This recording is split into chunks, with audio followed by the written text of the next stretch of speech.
So this is my C5 Corvette. I'm sure if you've been watching the channel, you've known that this car is kind of the primary focus. I've had it for 5 years. The last 2 years have been nothing but stuff breaking, and I think if you followed along, you've seen that. So first, we tore it all apart to build the engine, replace the clutch, do all those kind of things.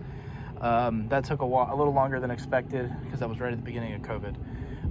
So there were parts delays and shipping delays, and then getting it tuned was a nightmare, and it still has never really been fully correct in my opinion. So kept driving it. It drove fine.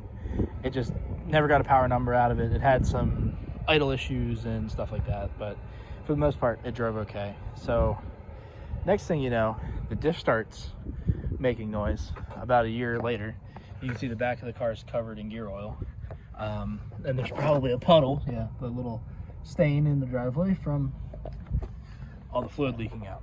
So it wasn't leaking until I took it apart and got the nice metallic milkshake out of there, but this thing's about to go under the knife again. So we have a rebuild kit for the diff to go through. We're gonna rebuild the transmission while it's out because that made a little bit of noise, and I have a Z51 brake kit that I powder coated that I'm gonna throw on it too, because why not? So that's the next steps, but let's get a cold start because this thing's been sitting for 2 months. It'll probably be nice and choppy.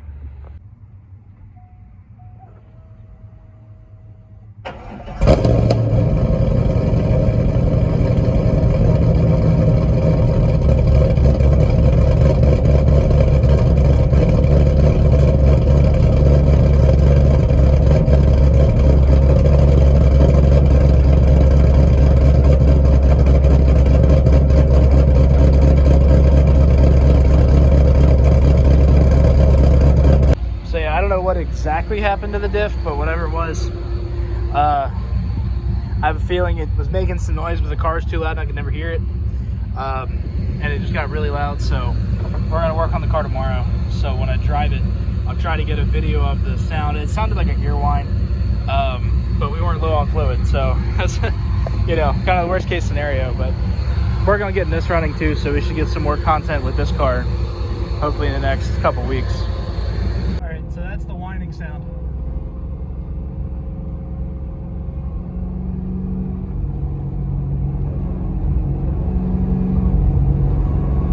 So it sounds like, you know, poor gear lash, but these gears have never been out, so we're gonna go find out what the fuck's going on. So that right there is all gear oil and all that. Exhaust is off. Subframe's ready to come out.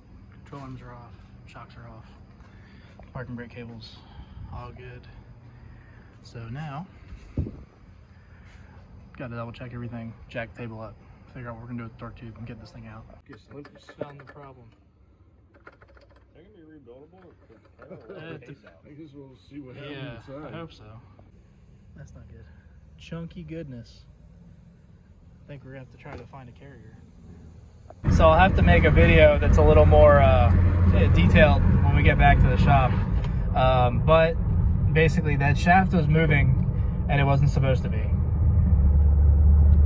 So yeah, right into a cop. But anyway, that shaft was supposed to float in the axle, and then the half shaft, the axle shaft itself that spins the wheel, ultimately is what's supposed to center that. So for a while I had a torn boot on that axle. I didn't really think anything of it. It just slung the grease everywhere, but I don't drive it in the rain, so I didn't really worry about it seizing up inside. Like, obviously the humidity could do something, but I didn't really think it'd be that big of a deal. Well, it seems like that may have actually put some weird load on that shaft, the little stub shaft that comes out of the diff, and that would have destroyed the clutches and everything. So inside the differential, we can't get the clutches out, we can't get the steels or the shims out, because it basically created an oval from spinning against it so much. And as you saw, that magnet looked like a wart with all the fucking metal pieces on it. Some of the spider gears are torn up and everything. So I actually found a used diff back in another town, so we're gonna go get that now. We're going to use the rebuild kit I bought on this used diff and hope it's not in just as bad of shape as mine. I think if it's not making noise, we probably can save it. The clutches obviously are going to be worn out. The clutches in mine are completely smoked, at least on the one side. Again, probably from the axle moving the way it did.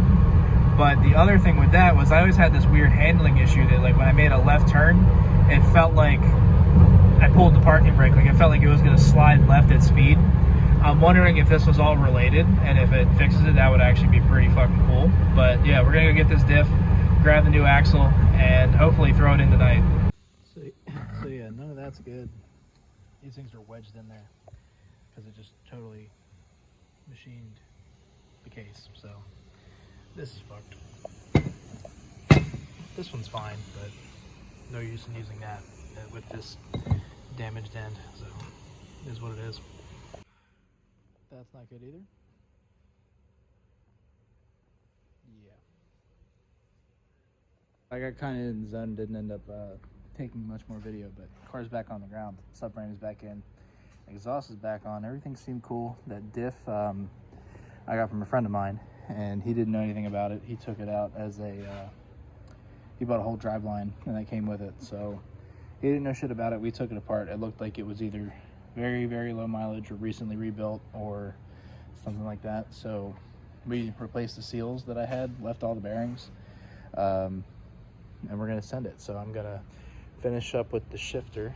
I forgot to bring my shifter alignment tool with me yesterday for the MGW shifter to make sure I get the little the linkage, the shift linkage attached to the shifter correctly. So I'm going to get this bolted up, get that in, probably leave the center console for now in case I have to make any more fine adjustments, in case it doesn't go into gear right or anything like that. But I'm going to bang this out and then find someone to rescue me on my test drive. Got the center console apart, so we get a little bit of extra road noise and exhaust noise and, you know, from the engine bay and everything. But this diff is perfect.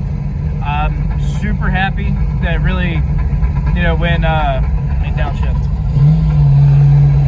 When originally we tore it apart and saw the differential was all torn up, I was not super confident we were going to be able to get it fixed in time. But shout out to my man Jimmy for having this spare diff. It actually worked out perfect. So thank you all for watching. More content coming soon. Like, comment, subscribe. Thanks again.